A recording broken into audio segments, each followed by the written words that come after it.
Well, hello everyone, and welcome to another episode of Harebrained Games. Today, we're going to take a look at Versailles 1919. This is an entry in the Great Statesmen series from game designers Mark Herman and Jeff Engelstein.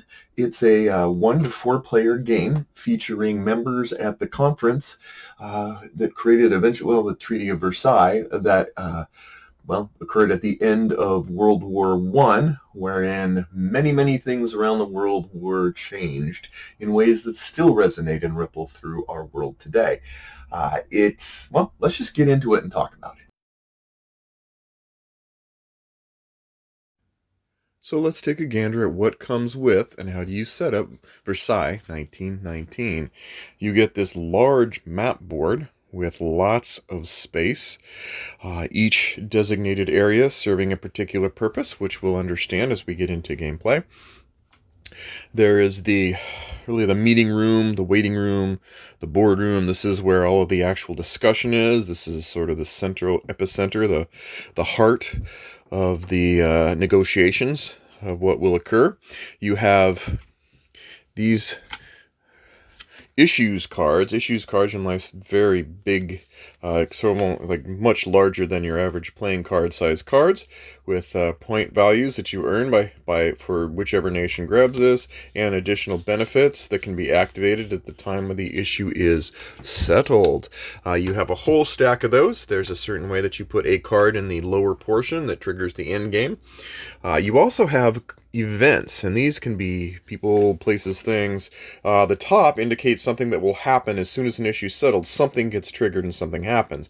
You have a corresponding name of someone and then a benefit, an opportunity to take advantage of or have to deal with during the course of the game. When issues get resolved, once again, these will come into play. You also have very nice turn option cards, very handy, very thick, big, pretty much gives you everything you need to know about this game.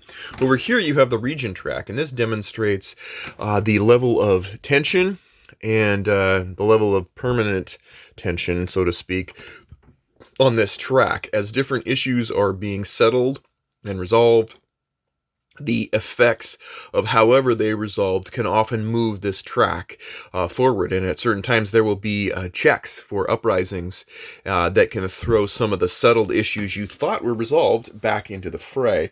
You also have this track, which happiness is a huge issue here. Everybody's happy until they're not. You have different phases of happiness, which correspond to how much military you're allowed to have as in presence. You have a demobilization, which is a kind of a big deal. If you do it, you lose your military, but you also get happiness because people really like it when their sons and daughters come home. Game end bonus, which kind of tells you, like, just look up tables in this. When you use and exhaust your influence for issues in your military, it goes here. It can be pulled out again as part of an action. Finally, for the central stuff, you have strategy cards. Now, these are not actually taken control of by players until after the very first uprising is resolved, in which case you have an opportunity, and these are sort of the wild card bonus effects, things you're going to finally steer your procuring of issues towards in order to gain extra additional points beyond just the static stated values of these issues, point values on the table. Every player get some influence. They get these influence cubes, which will become the fuel that sort of drives how they can resolve issues, whether they get to resolve issues, do they beat someone else out for resolving issues, etc. And then 3 military tokens. Military tokens can go on this track, and we'll go on that track to sort of stop and stave off the ability of uprisings to get too great. Also with some benefits once you deploy military, but some drawbacks and happiness when you deploy military. Each player has the strategy. This will be placed on the strategy cards as they select them after the first uprising. Beyond that, you have other tokens. Certain issues will put tokens on there, and these tokens could be worth points at the end of the game. Different tokens like self-rule, industry, effects of Germany, containment. The 4 different empires: France, England, Italy, and America do have sort of implicit motivations that they will be likely aiming for. They can go out of the box and out of band a bit, but in general you'll find that the issues steer towards somewhat natural historical pathways for them. And with that, let's get into a sample of play. Okay, let us start our 4-player turn. We have 3 issues in the waiting room. These are waiting because it's a waiting room. On the table, we have 2 issues. We have Prussia and Constantinople. Now, Prussia can be resolved in any of these 3 ways, and depending on how this gets resolved, certain effects will be activated that help or hurt or change various portions of the game. Same thing here with Middle East. You have Constantinople, which could cause some unrest. One way or another, it's going to cause some unrest, but this could also, if they make Constantinople an open city, the British are going to get a token for their naval stuff. Okay, so on the round, we'll start with England. England looks, and it says, I'm going to go ahead. Well, first off, let's go over what you can do, because it's pretty simple. On your turn, you can place influence on 2 issues, as long as at the end of your influence placement, you're ahead of everyone else in those issues. You can settle an issue, which is basically resolving it and resetting the board, or you can reclaim infantry and military. Not very useful on the first turn. Nobody has any exhausted influence in military. When you do that, you have another issue. You can always deploy a military piece onto your into the region as you befits. You can do that before or after, as it says. And then demobilize is something you're not going to do that lightly, because that's going to give you a quick boost of happiness, but you've lost that military unit for the rest of the game. So clearly I cannot choose the issue in front of me, or can I? I'm going to go ahead and put 2 here, England, because it would like to be able to steer that and get that extra token. That could be worth something. Could be. And then otherwise, it could start here as well. It's not really of that interest. But here, Mesopotamia, in the waiting room, the UK mandate could be pretty helpful.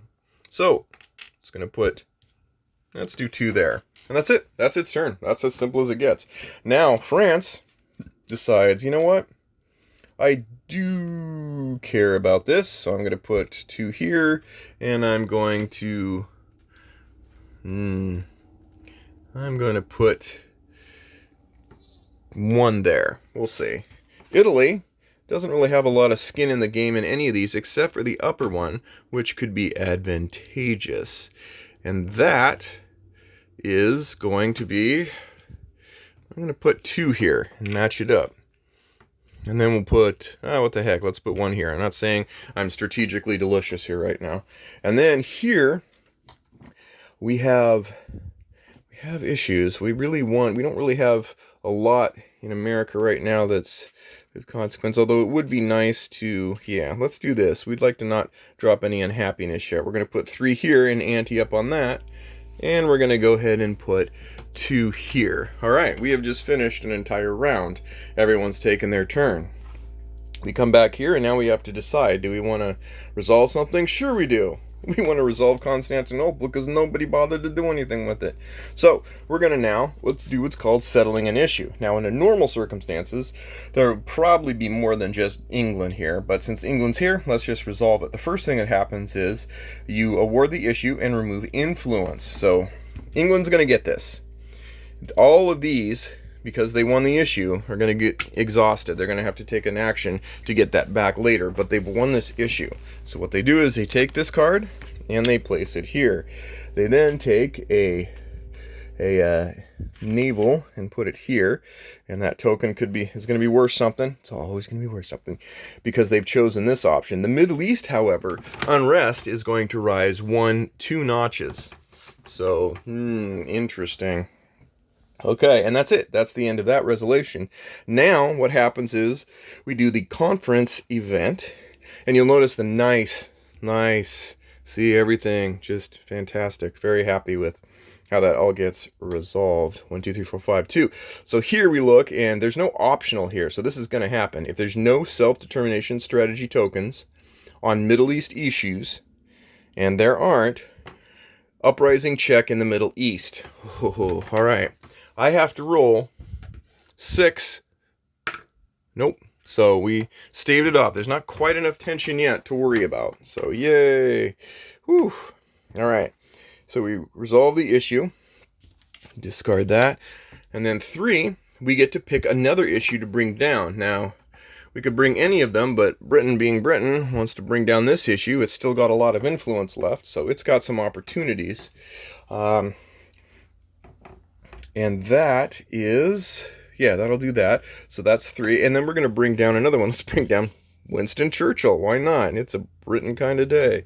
Now, if I place this token here, then when this resolves next turn or next issue settling, Britain is going to get the opportunity to take advantage of this if it so chooses. It kind of like lays claim to it. The disadvantage being this then goes to the exhausted pile, so it's sort of out and not useful in any other capacity until this is resolved. Finally, grab 2 and decide which of these issues is cooler or less cool. Here's a way to put America in its place. Wahaha! There we go. We'll do German trade. How's that going to get resolved? Limited or open? And then we discard the issue we didn't choose. All right. 4. Yes. Ooh. 3. Actually, I should have done that later. Should have done this first. Sorry. Let's pretend that didn't happen. All right. So we flip that, and we have to resolve. But yeah, that's right. Add issue. Oh, I guess I did do that right. Sorry. All right. Talking and chewing gum. Very hard. All right. So then we added an event and we resolve the crisis. The crisis being uprising check. +1 to die roll. So whichever tracks or regions are highest in the uprising, and if there's a tie, they all get to take it, do an uprising roll. 5 + 1 is 6. Woo! All right, it's time for an uprising. We don't have any delay, so we go into the uprising phase. So already we've had a pretty brisk first turn. Now for the uprising phase, we can clearly just follow along. Are there any issues? First off, determines the region. There's only one issue right now, and that's the Middle East. So we just got it, and now we have to fight over it again. We've just determined the region. We've rolled for uprising. Then we figure this guy, like England, has the most controlled issues. If tied, there's tiebreakers. And then you bid for control. You use your military. And then you can also add influence to kind of as a tie-breaking mechanism. It's really about the military. And then France goes, okay, do I want to keep that or do I want to do that? So it's going to do this. All right. Italy and America don't really care. So they don't really care right now. So they bid for control. The winning bid is exhausted. So it's going to be, the military is out for a while. But guess what? Guess who owns that now? England. And they get to, France. And they get to now choose differently. Goodbye, naval power. And let's go ahead and give the Baltics an unrest. Why not? There we go. And so 6-point swing right there. How fast was that? So, and now that we've had the first successful uprising, we're going to draft strategy cards. How's that going to work? Well, strategically, again, I could just pick and choose, but isolationism, regional competition, mobilization, these are different bonuses. You're going to get extra 2 victory points for every factory token, minus points for that token. You're going to get double bonus happiness. Well, let's do that. Let's see if we can get England to do that. And everybody else picks a strategy. Outlawing war, regional competition, and yay, isolationism. So that's done. All right, and that is a long but end to the turn for England, who settled the issue. Right now we have England with 2 of its units exhausted, and France has got quite a bit of exhaustion going on already, so we'll see what they do. So now let's flip over to the next turn, which is France. France decides to continue on with this quest, and it's going to go ahead and throw itself in the ring. It's going to throw 2 in the ring here. So there you go. Italy just still doesn't have a lot of... Italy could actually... It wants to bring that issue down that it's ahead on. So what Italy is going to do is it's going to say, hey, France, if I settle this issue, Will you settle it in a way that's advantageous to me, although it doesn't really matter, because right now he could be like, you know what, if it settles this issue right now, I don't really care about the outcome. I just want to get an issue on the table that Italy, care about. So let's do that. So Italy is going to settle an issue it's not even part of. That can happen. So who won? Blue. Again, look at that. Now France is kind of getting lower. Now for the Americans, if you aren't the active player, if Italy had been the one to say I'm settling an issue and I'm not even ahead in the game, it would get all of its influence back. That would be its bonus for settling an issue it had no chance of winning. In this case, America was involved, so you take half of it, rounded down, and it gets exhausted because they were just tired of arguing, but they got a little bit back, and then they get the rest of their shit's back in available. So that was it. So look at that. France, of course we wouldn't want to normally give France that big of an advantage right away, but here we are. So then we do that. Ward issue, we remove influence. The conference event, now England has take a deploy action and then gain 1 happiness. Well, okay. So let's deploy, you know what? I don't care. Let's deploy to Europe right there. You know what? Let's deploy here. You know what? It costs an unhappiness because you're deploying troops, and that doesn't make people happy. But you get 2 of your influence back, so that's a little extra boost. I like that. And then gain 1 happiness, so back we go. Thank you, Winston. Once again, you've proven useful. All right, and then we follow through and advance issues. Again, it's not the person that wins this, it's the active player, which we can denote this way, that actually gets to do most of the steps. Sometimes you'll get the trifecta where you're also the guy that wins, you have the most influence, you resolve the issue, you pretty much get to do almost all of it. But if you're not, then the active player is going to get to continue on with these steps and advance issues. So the issue of 3 is going to be moving this sucker down because we have some... We want to resolve this in a way that benefits Italy and doesn't make Italy pay. That's 3. We take 1 of these. Yep. Okay, we'll just do that for now. And sure, why not? We want to be in charge of this event when it happens. 3, 3, 4. Again, we could take the top 3 discard ones we could take, but we don't really care about that, so we're instead going to draw these 2 and see if we can find something interesting. Ooh. Interesting. Kurdistan, another Middle East. And then we have New Guinea and Samoa. Neither one of these is really that effective, but we do like to mess with our European neighbors, so let's put that there. All right, and then 5. Oh, sorry, I should have waited. 5. Uprising check. So we go back and do another check for an uprising in the Middle East. Now we have to get 6, and we don't even get close. All right. And there you go. We've activated that. And then, of course, America gets a turn.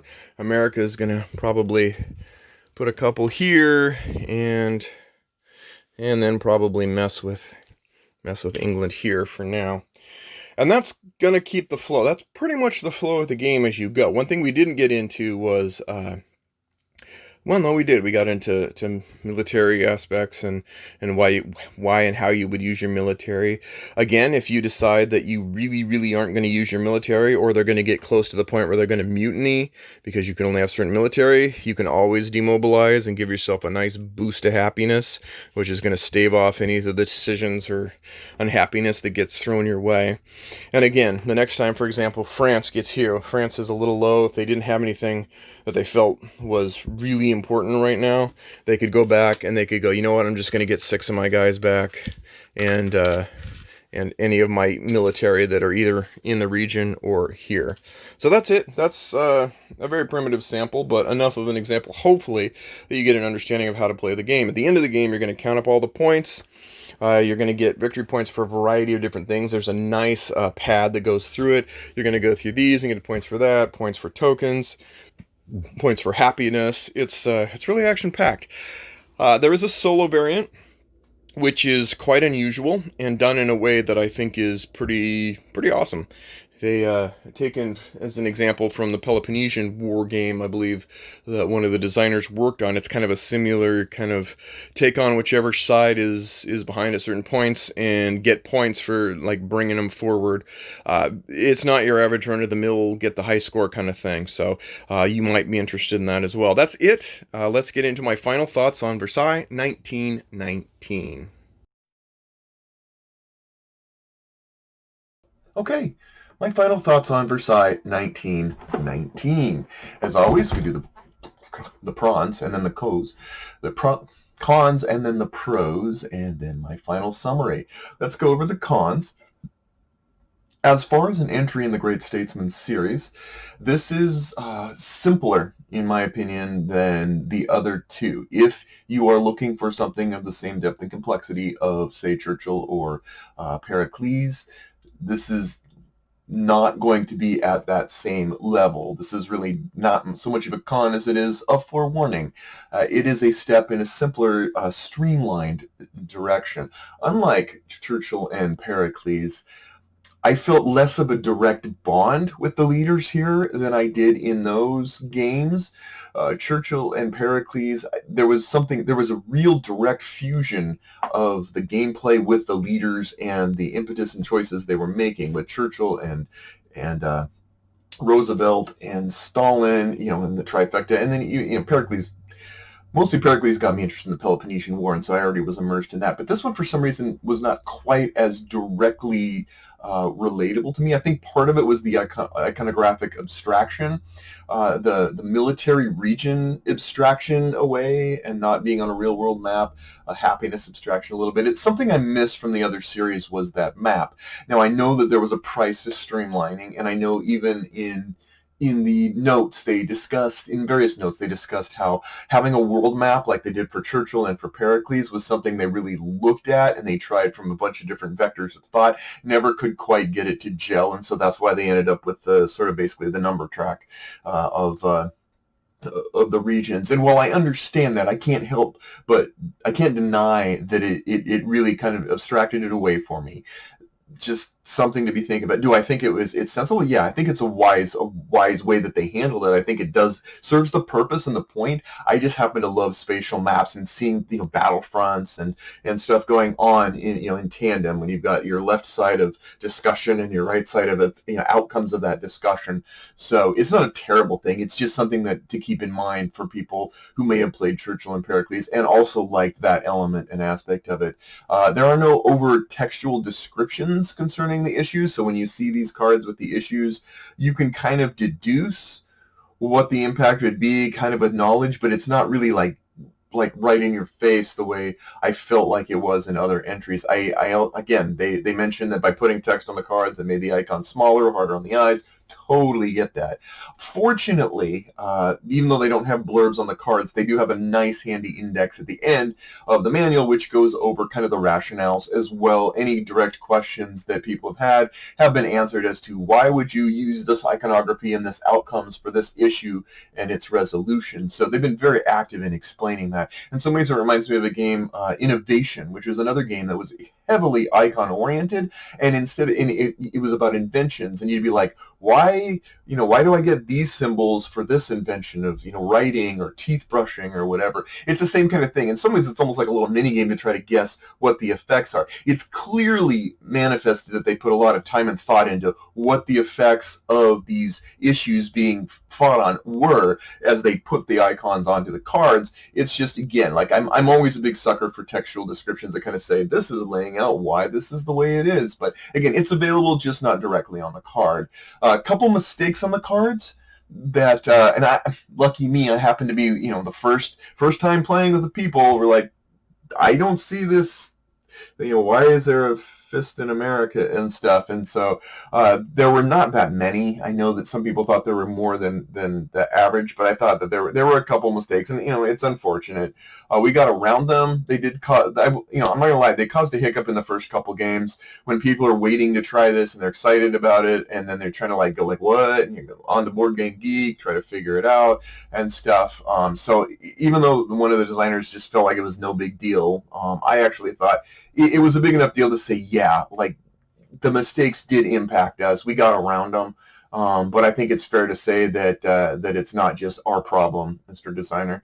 And there were a couple playbook information that was off too. That wasn't nearly as affecting because I just read the playbook as sort of here's a general guide to how to play. Everything else, because it's such a simpler game, was not that bad. But we got past all that. So let's get into the pros. I love the issues cards. I love them. They're big. They're bright. They're nice. I love the issues card. The board. I like the continuity of the board. I just finished a review of a game that I haven't posted yet for Pendulum, and the difference night and day between the boards is so clear. Everything makes sense. The backgrounds of the boards feed the information right to you in the way that it should, so that you pretty much can look at the board and know what to do with very little prompting. That and the reference cards, all you really need. And so I thought that was an excellent job on their part.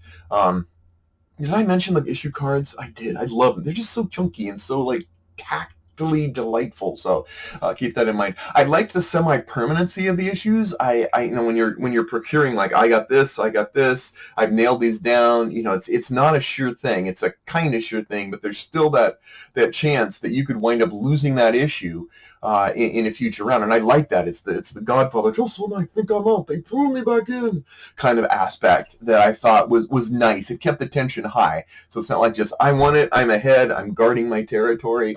No, you gotta watch out too. So even though I kind of dinged on the abstraction of the issue cards, I do think it was very innovative the way that they approached it with the card, the issue, the outcomes, and the iconography that kind of drives what it is you're going to do. The motivations of the leaders are not necessarily explicit, like you have to do this, but it's sort of implicit in the cards that come up, kind of steer each of those nations as a little bit historically towards where you would expect them to go anyway.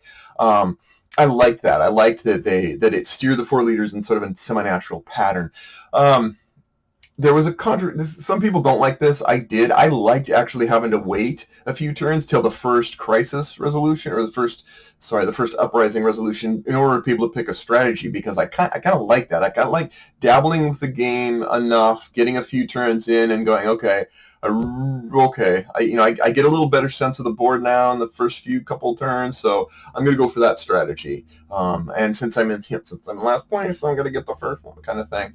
I thought that was cool. I think it primes the pump of the game a bit, to have that sort of state before you go into it. It's sort of like when you get you start a role-playing game, or you start a computer game, and you go a little ways in before you kind of pick what you're going to do. That's pretty rare in games, and I actually liked it. I thought it was cool. The character cards, other than not really getting to match up the character's real-world historical value beyond just a picture, I like being able to designate them when possible on your own. I like that wild card, like, because I resolved the issue, I get options. Even if I didn't actually win the issue, I resolved it, I get to sort of bring down that conveyor belt in my fashion and put a character card in and be able to, like, mark it like, okay, if someone's going to do this event, I want it to be me. Coin, sort of like a coin game thing where you're like, okay, I'm going to order things because I really want to get that card, or I really don't want someone else to get that card.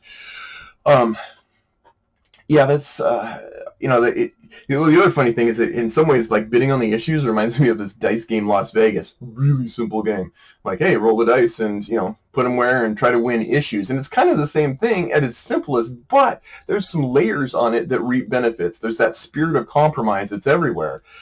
You kind of go like, okay, well, I'm not going to win this issue, but I can get this issue through because I don't care that much about it. So I get my choices again to be able to decide something else that I do care about. I got to watch my resources. I got to make sure that my influences don't, that I don't run low on that just at the time. There's that sweet, sweet, sweet spot when you win an issue and you line up of getting the issue, and then you have a chance to steer the conveyor belts down towards something you're ready for. It all just kind of like flows. I like that. I also like that despite being streamlined to a degree that I felt was slightly maybe a bit too abstracted than other games in the series, I do like the military handling. I do think that it really proves its point in a simple way, and I understand why they went for it that way. I think, it's, yeah, I like that you're using your military. You don't have a lot of it because it is the end of the war, and you're trying not to use it. You're holding this handing, you're staving off unrest is what it's used for, or other things. And you're also paying the price when you use them in happiness for war-weary onlookers. And so I like that sort of mini sort of military aspect facet of the game. And finally, solo. I know, I like interesting angles to solo games. I'm kind of past the point now where I just do, for solo, just try and beat your last score, or yeah, you win or you lose. I mean, they're perfectly reasonable methods. I've just played so many of them, I'm past them.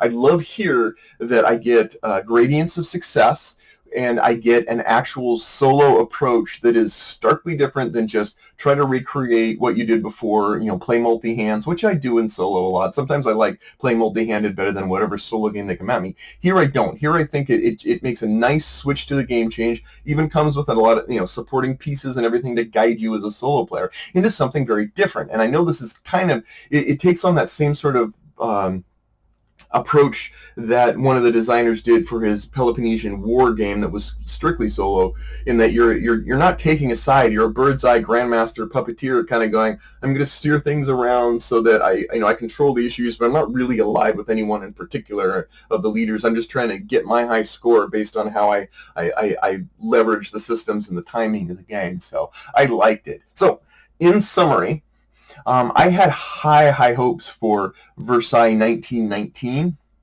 as a more approachable but still meaningful game in the Grand Statesman series.